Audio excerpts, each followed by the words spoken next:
स्वागत आपके साथ मैं हूं संतोष गंगवार। अपना बिहार की करते हैं शुरुआत। बड़ी खबर दानापुर से है, जहां डेहरी के कार्यपालक पदाधिकारी विमल कुमार हत्याकांड को लेकर नया घटनाक्रम सामने आया। मृतक के शव को दानापुर ले जा रहे लोगों को पुलिस ने रास्ते में ही रोक दिया, जिसके बाद सड़क पर लंबा जाम लग गया। बताया जा रहा है कि पुलिस ने अपनी गाड़ी लगाकर यातायात भी रोका, जिससे सैकड़ों गाड़ियां घंटों जाम में फंसी रहीं। इस दौरान स्थानीय लोगों ने सिटी एसपी साकेत कुमार के पास पहुंचकर नाराजगी जताई। करीब 5 घंटे तक जाम की स्थिति बनी रही। वहीं नगर विकास विभाग के सचिव अनिमेश पाराशर ने कहा कि परिजनों को समझाने की कोशिश की जा रही है।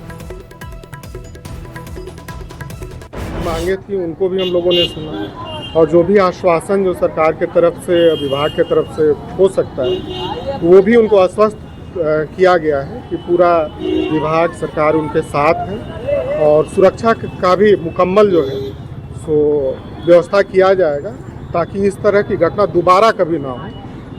इसको लेकर के हम लोग निश्चित रूप से इन लोगों को आश्वस्त करें। खबर दानापुर से, जहां डेहरी नगर परिषद के कार्यपालक पदाधिकारी विमल कुमार की हत्या के बाद नेता प्रतिपक्ष तेजस्वी यादव उनके आवास पहुंचे।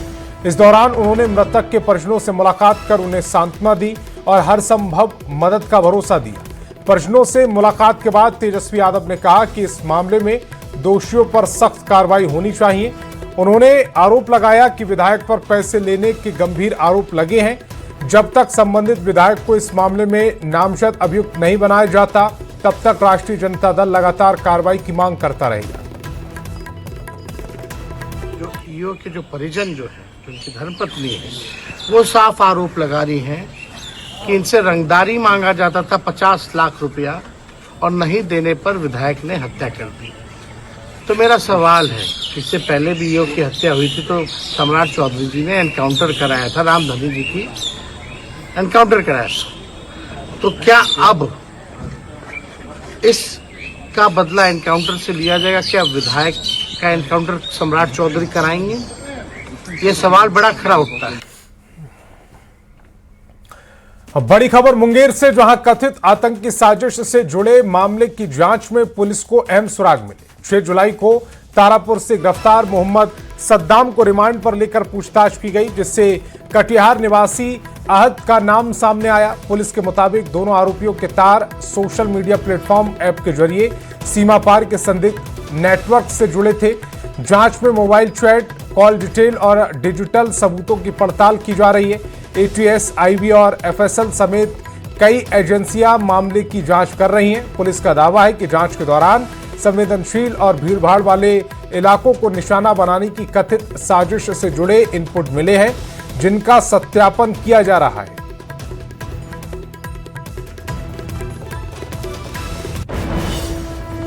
हमसे पाकिस्तानी गैंगस्टर से संपर्क में था और ऐसे व्यक्ति से संपर्क में था जो कि देश विरोधी गतिविधि में संलिप्त हैं, और लगातार जो मोबाइल के और व्हाट्सएप और टेलीग्राम और इंस्टाग्राम के माध्यम से देश विरोधी गतिविधि करने की प्लानिंग कर रहे हैं। इसी क्रम में कई और लड़के जो कि अलग अलग जिला के हैं बिहार में, वो भी अरेस्ट हुए थे। और इसी का एक साथी जो कि अहद नाम का है, जो कटिहार का रहने वाला है, वो भी 2-3 दिन बाद कटिहार से अरेस्ट हुआ है। हमारे केस में भी वो अभियुक्त है। और ये लोग साथ मिल करके दिल्ली और अन्य जगहों पे, जहाँ पे संवेदनशील जगह है और जहाँ भीड़भाड़ वाले इलाके हैं, वहाँ पे भी ये लोग पेट्रोल बम और आदि के माध्यम से प्लानिंग कर रहे थे हमला वगैरह करने की। खबर भागलपुर से, जहां नवगछिया पुलिस को बड़ी कामयाबी मिली। पुलिस ने टॉप 10 वांटेड अपराधियों में शामिल कुख्यात अपराधी रोशन यादव को गिरफ्तार कर लिया। पुलिस को उसकी 9 सालों से तलाश थी। भवानीपुर थाना क्षेत्र के एक मकान में छापेमारी कर रोशन यादव को गिरफ्तार किया गया। गिरफ्तारी के दौरान उसके पास से एक देसी कट्टा और 2 जिंदा कारतूस बरामद किए गए। रोशन यादव पर नवगछिया, कटिहार समेत कई जिलों में हत्या, लूट, रंगदारी और आर्म्स एक्ट के तहत मामले दर्ज हैं। नवगछिया जिला का टॉप 10 अभियुक्त रोशन यादव, जो कि 3 कांडों में वांछित भी चल रहा था, उसको गिरफ्तार किया गया है। सूचना प्राप्त हुई थी कि वो छुपकर यहाँ भवानीपुर एरिया में रह रहा है। उसका लगातार हम लोगों ने ट्रैकिंग करवाया। मॉनिटरिंग करते हुए कल शाम लगभग 4:30 बजे के आसपास भवानीपुर में जेपी कॉलेज के पास वो एक मकान में रह रहा था, वहाँ पर हम लोगों ने रेड करवाया। और रेड के क्रम में रोशन यादव को गिरफ्तार किया गया है। बड़ी खबर पूर्णिया से, जहां शादी समारोह के दौरान हथियार प्रदर्शन का एक वीडियो सोशल मीडिया पर वायरल हो रहा है। बताया जा रहा है कि ये वीडियो कृत्यानंद नगर थाना क्षेत्र के गुवासी गांव का है, जहां रिसेप्शन समारोह में दूल्हा दुल्हन भोजपुरी गीत पर डांस करते नजर आए। वीडियो में दोनों के हाथों में तमंचा भी दिखाई दे रहा है। जानकारी के मुताबिक दुल्हा आदित्य कुमार अंचल कार्यालय में सर्वे अमीन के पद पर कार्यरत है। अब सरकारी कर्मचारी होने के बावजूद हथियार प्रदर्शन को लेकर सवाल उठ रहे हैं। मामले पर सदर एसडीपीओ ने कहा है कि मामले में जांच कर कार्रवाई की जाएगी।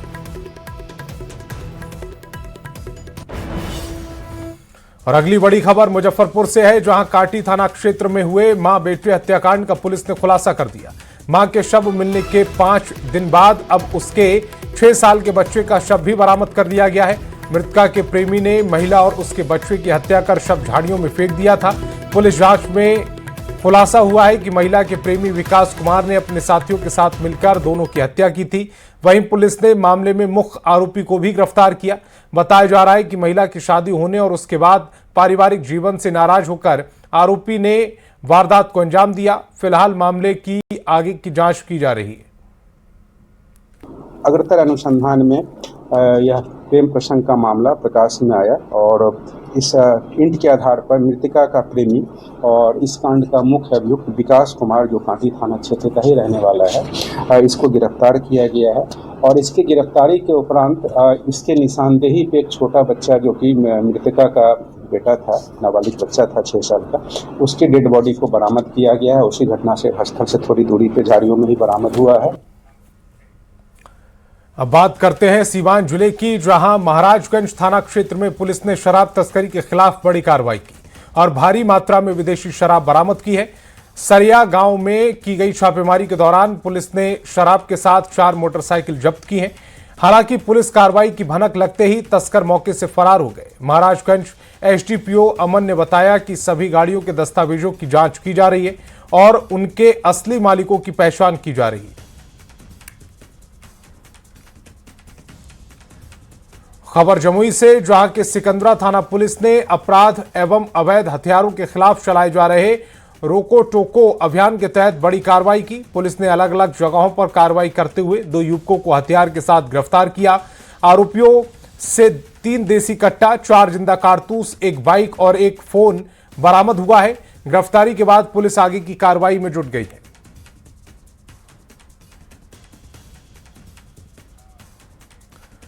और पटना से बड़ी खबर है, बीपीएससी टीआरए 4 से जुड़ी यह बड़ी खबर। विज्ञापन में देरी होने से छात्रों में आक्रोश है। छात्र नेता ने आंदोलन की चेतावनी दी है। कम सीटों पर भड़का छात्रों का आक्रोश। 4 दिनों में विज्ञापन जारी करने की चेतावनी दी गई है। सीटें न बढ़ने पर बड़ा आंदोलन होगा। कई विषयों में सीट बढ़ाने की मांग भी की गई है। तो पटना से बड़ी खबर, बीपीएससी से जुड़ी हुई ये बड़ी खबर, बीपीएससी टीआरए 4 से जुड़ी बड़ी खबर। विज्ञापन में देरी होने से छात्रों में गुस्सा है। छात्र नेता ने आंदोलन की चेतावनी दी। कम सीटों पर भड़का छात्र नेता का गुस्सा।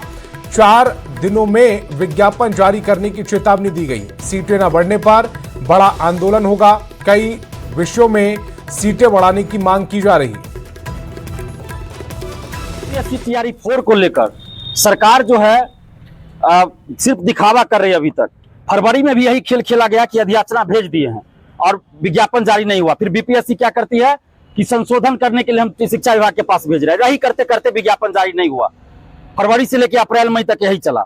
और अभी ये कितने शर्म की बात है कि जो शिक्षा विभाग और शिक्षा मंत्री जी कहते हैं कि गुणवत्तापूर्ण शिक्षकों की बहाली के लिए हम पीटी और मेंस करेंगे, वही शिक्षा मंत्री जी और वही शिक्षा विभाग यदि याचना भेजते हैं तो उसमें त्रुटि पाई जाती है और बीपीएससी वापस कर देती है उस यदि याचना को। कितने शर्म की बात है। अब खबर पटना से, जहां एसके मेमोरियल हॉल में मुख्यमंत्री सम्राट चौधरी के लिए सम्मान समारोह का आयोजन किया गया। इस आयोजन में वैश्य समाज के लोगों को संबोधित करते हुए सीएम सम्राट चौधरी ने बड़ा बयान दिया। सम्राट चौधरी ने कहा कि 36% अति पिछड़ा समाज को डरने की जरूरत नहीं। ये सम्राट चौधरी की सरकार है जिसने भी अति पिछड़ों, दलितों और ब्राह्मणों की जमीन हत्याई, उन जमीन को कब्जे से मुक्त कराया जाएगा। पिछड़ा समाज, क्योंकि 90 से लेकर 2026 तक मैं पूरा इतिहास संभालने वाला हूं। मैंने कहा किसने अति पिछड़े के समाज का जमीन हड़पा है, किसने गरीब ब्राह्मण का जमीन हड़पा है, किसने ओबीसी समाज का जमीन हड़पा है, किसने दलित समाज का जमीन हड़पा है। एक एक लोगों को चिन्हित करूंगा और उसके जमीन को वापस कराने का काम। और अब खबर पटना से, जहां बांकीपुर विधानसभा उपचुनाव के नतीजों से पहले केंद्रीय मंत्री जीतन राम मांझी ने एनडीए की जीत का दावा किया। उन्होंने कहा कि बांकीपुर सीट पर एनडीए पूरी तरह आश्वस्त है और चुनाव परिणाम एनडीए के पक्ष में आएंगे। रिजल्ट हम लोग के पक्ष में, एनडीए के पक्ष में आएगा। नरेंद्र मोदी जी और सम्राट चौधरी जी की डबल इंजन की सरकार है। यहाँ पर दूसरे लोगों को आने का कोई सवाल ही नहीं उठता है, इसलिए वहाँ तो हम लोग जीत को पक्का ही नहीं, बहुत पक्का मान रहे हैं। राजधानी पटना से, जहां मुख्यमंत्री सम्राट चौधरी ने लोक सेवक आवास के संकल्प सभागार में जेपी गंगा पथ के किनारे समग्र उद्यान, पार्किंग और कैफेटेरिया के विकास कार्यों को लेकर उच्च स्तरीय समीक्षा बैठक की। इस दौरान अधिकारियों ने water metro, jetty, botanical garden, water supply park, waste to wonder park और महिला हाट समेत तमाम प्रस्तावित विकास योजनाओं का विस्तृत प्रेजेंटेशन दिया है। बैठक में मुख्यमंत्री ने अधिकारियों को कड़े निर्देश देते हुए कहा कि सभी विकास कार्यों में तेजी लाई जाएगी और उन्हें तय समय सीमा के भीतर हर हाल में पूरा किया जाएगा।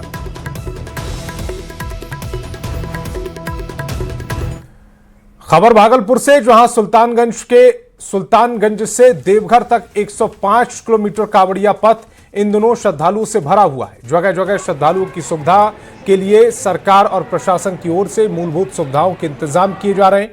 कांवड़िया पथ पर पथ निर्माण विभाग की तरफ से पहली बार टेंट सिटी का निर्माण कराया गया है। पथ निर्माण विभाग के मंत्री इंजीनियर कुमार शैलेंद्र ने शिविर का उद्घाटन किया। साथ ही कांवड़िया श्रद्धालुओं को मिलने वाली सुविधाओं का जायजा लिया। है कि महिलाओं के लिए अलग सुविधा है, पुरुषों के लिए अलग सुविधा है।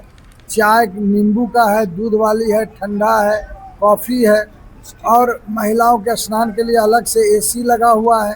पुरुषों के लिए अलग से बाथरूम है, एसी लगा हुआ है। 200 बेड का यहाँ पर अभी हम कांवड़िया बंधु के लिए इंतजाम किए हैं और यहाँ पर पूरी टीम, पथ निर्माण विभाग की पूरी टीम लगी हुई है। अब अगली खबर पटना से, जहां अभिनेता सनी देओल फिल्म बंटवारा 1947 के प्रमोशन के लिए पहुंचे। इस मौके पर उनके बेटे करण देओल भी मौजूद रहे। सनी देओल ने प्रशंसकों से मुलाकात की और बताया कि उनकी फिल्म बंटवारा 1947 14 अगस्त को सिनेमाघरों में रिलीज होगी। बंटवारा 1947 के प्रमोशन के लिए बॉलीवुड अभिनेता सनी देओल पटना पहुंचे। उन्होंने न्यूज 18 से एक्सक्लूसिव बातचीत में बदलते बिहार की तारीफ की। उन्होंने कहा कि बिहार बहुत बदल गया है, बड़ी बड़ी बिल्डिंग नजर आ रही हैं। उन्होंने कहा कि बिहार अपनी इतिहास के लिए जाना जाता है। भविष्य में यहां पर भी बॉलीवुड फिल्मों की शूटिंग जरूर होगी। सनी देओल के साथ उनके बेटे करण देओल भी नजर आए। पटना पहुंचे देओल ने मॉल पहुंचकर फिल्म के बारे में लोगों को बताया, साथ ही अपनी फिल्म के डायलॉग सुनाए। न्यूज 18 से बातचीत करते हुए उन्होंने कहा कि 14 अगस्त को यह फिल्म रिलीज हो रही है। ये फिल्म एक्चुअली जो प्ले के ऊपर है, इट इज़ अबाउट एक फैमिली एंड जो यहाँ से वहाँ गए, वहाँ की फैमिली यहाँ आ रही है। इट्स अबाउट द फैमिलीज के ऊपर क्या असर हुआ, किस तरह से इंसानियत जो सबसे बड़ा मजहब है और उस पर लेकर ये पूरा टॉपिक हम लोगों ने बहुत अच्छी तरह से राज ने परोया है। और जैसे आपने ट्रेलर तो देख ही लिया, जब फिल्म देखेंगे तो आपको पता चल जाएगा मैं क्या कह रहा हूँ। और पटना से बड़ी खबर है, अभिनेता सनी देओल पहुंचे पटना साहिब। तख्त श्री हर मंदिर जी में माथा टेका। गुरु गोविंद सिंह महाराज के दरबार में माथा टेका है। गुरु महाराज से जुड़ी स्मृतियों के दर्शन किए। गुरुद्वारा कमेटी ने सनी देओल का सम्मान किया। गुरुद्वारा कमेटी ने सनी देओल को सिरोपा भेंट किया है। फिल्म प्रमोशन पर पटना दौरे पर सनी देओल हैं और यहीं पर उन्हें यह सम्मान दिया गया है।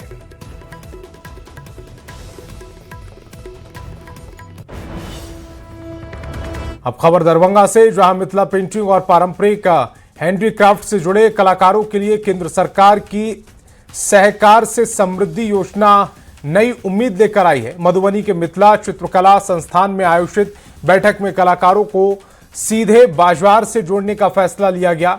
कॉमफेड के सहयोग से सुधा के 20,000 से ज्यादा आउटलेट्स पर मिथिला पेंटिंग और हस्तशिल्प उत्पादों की बिक्री होगी। इससे कलाकारों को सही कीमत मिलेगी और बिचौलियों पर निर्भरता कम होगी। बिक्री से मिली 80% राशि सीधे कलाकारों के बैंक खातों में जाएगी। इस पहल से करीब 500,000 पंजीकृत कलाकारों को लाभ मिलने की उम्मीद है।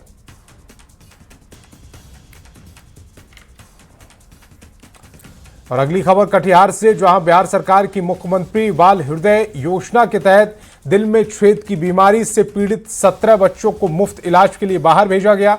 बच्चों के साथ उनके परिजनों को मिलाकर कुल संख्या करीब 40 थी, लेकिन उनके लिए केवल 5 एम्बुलेंस की व्यवस्था की गई। परिजनों ने इसे स्वास्थ्य विभाग की लापरवाही और मिसमैनेजमेंट बताया। वहीं स्वास्थ्य विभाग के अधिकारियों ने व्यवस्था को लेकर सफाई दी और कहा है कि उपलब्ध संसाधनों के मुताबिक व्यवस्था की जा रही है।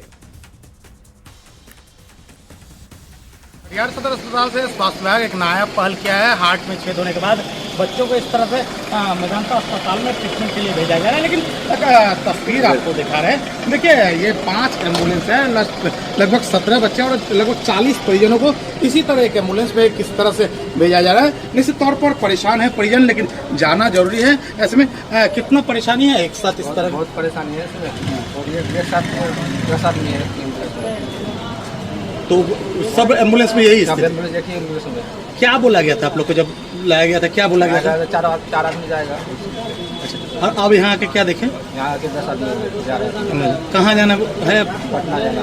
इसी तरह से स्थिति में जाना टाइम पढ़ना पड़ेगा। क्या हुआ है बच्चे को? क्या हुआ है? दिल में से। तो इसका फ्री इलाज है? हाँ। और एम्बुलेंस में अंजन सब? क्या नाम है आपका? अब्दुल खालिद। कहाँ से आए हैं? बाहर से। तो ये तस्वीर कितने लोग हैं? ये आपके सामने से एम्बुलेंस रवाना हो रहा है, लोग को चढ़ा दिए जाने की स्थिति में है। ये कैसे संभव है? ये सर अभी भेज हम लोग नहीं है। तो ये ट्रायल में बैठाया जाता है क्या? ऐसा कोई नियम है? ये लोग बैठ गए सर, उस पर एडजस्ट कर रहे हैं सर। ऐसे क्या नाम आपका? क्या परिचय? सर हम आरपीएस के कोऑर्डिनेटर डॉक्टर। तो देखिए, जो स्वास्थ्य महकमा के लोग हैं वो अपने तर्क दे रहे हैं, अपनी सफाई दे रहे हैं, लेकिन तस्वीर ये सच्चाई बयां करने के लिए काफी है। दरअसल जो सज्जन पहुंचे वो स्वास्थ्य विभाग के अधिकारी है और इसके होल एंड सोल इंचार्ज है। 5 एम्बुलेंस इस तरह से लगा हुआ है, लेकिन साहब इसकी संख्या 6 बता रहे हैं। चलिए ये भी मान लेते हैं, लेकिन तस्वीर अपने आप में सब कुछ बयां करने के लिए काफी है। जब हमारे कैमरा सामने है, अब आनंद फानंद में इन लोगों को दूसरे गाड़ी में एडजस्ट करने की बात कही जा रही है। अब सच्चाई क्या है ये तो आप खूब समझ सकते हैं, लेकिन स्वास्थ्य विभाग के कहीं ना कहीं एक बेहतर कदम है। जो दिल में छेद मरीज है उन लोग को बाहर भेजा जा रहा है, लेकिन अगर इस तरह से भेजा जा रहा है, इस पर निश्चित तौर पर सवाल उठता है। सुब्रत, न्यूज़ 18 कटिहार। खबर सीतामढ़ी से, जहां महज 2 घंटे की मूसलाधार बारिश ने नगर निगम के दावों की पोल खोल दी। बारिश से शहर के कई प्रमुख इलाकों में भारी जल जमाव हो गया, जिससे लोगों का आवागमन प्रभावित रहा। सबसे खराब स्थिति सदर अस्पताल की रही, जहां पूरा परिसर तालाब जैसा नजर आया। अस्पताल में पहुंचे मरीज पानी के बीच आने जाने को मजबूर दिखे। साल 2015 में सीतामढ़ी शहर को जल जमाव से मुक्त कराने के लिए करीब 105 करोड़ रुपए के लगातार से वाटर ड्रेनेज सिस्टम योजना को मंजूरी मिली थी, लेकिन 11 साल बाद भी शहर जल जमाव की समस्या से जूझ रहा है।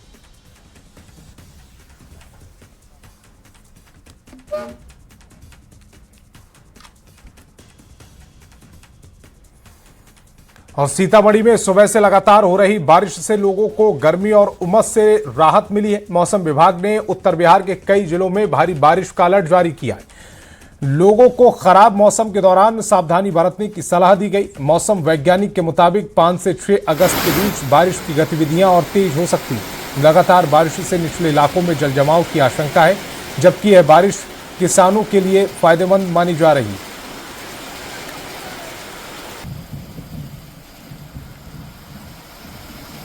गया जी के गांधी मैदान में 16 दिनों तक चलने वाले Magadh international grand trade fair 2026 का भव्य आगाज हो गया। केंद्रीय मंत्री जीतन राम मांझी और विधानसभा के अध्यक्ष डॉक्टर प्रेम कुमार ने संयुक्त रूप से इस मेले का उद्घाटन किया। केंद्रीय MSME मंत्रालय के सहयोग से आयोजित इस ट्रेड फेयर में लगभग 150 स्टॉल लगाए गए। उद्घाटन के बाद केंद्रीय मंत्री ने विभिन्न स्टॉलों का निरीक्षण कर कारीगरों से बातचीत की। MSME मतलब माइक्रो स्मॉल और मीडियम इंटरप्राइजेस, उसके तहत सिर्फ यहाँ ही नहीं समस्त हिंदुस्तान में इसी प्रकार का ट्रेड फेयर लगता है। आज यहाँ पर यहाँ के जो उद्यमी लोग हैं, हम लोगों से अनुरोध किया, हमने 100 ट्रेड फेयर दुकान के लिए अनुमति दे दी थी और आज यहाँ देख रहे हैं कि लगता है कि 200-150 के आसपास में है। अब खबर दरभंगा से, जहां मिथिला पेंटिंग और पारंपरिक हैंडीक्राफ्ट से जुड़े कलाकारों के लिए केंद्र सरकार की सहकार से समृद्धि योजना नई उम्मीद लेकर आई। मधुबनी के मिथिला चित्रकला संस्थान में आयोजित बैठक में कलाकारों को सीधे बाजार से जोड़ने का फैसला लिया गया। कॉम्फेड के सहयोग से सुधा के 20,000 से ज्यादा आउटलेट्स पर मिथिला पेंटिंग और हस्तशिल्प उत्पादों की बिक्री होगी। इससे कलाकारों को सही कीमत मिलेगी और बिचौलियों पर निर्भरता कम होगी। बिक्री से मिली 80% राशि सीधे कलाकारों के बैंक खातों में जाएगी।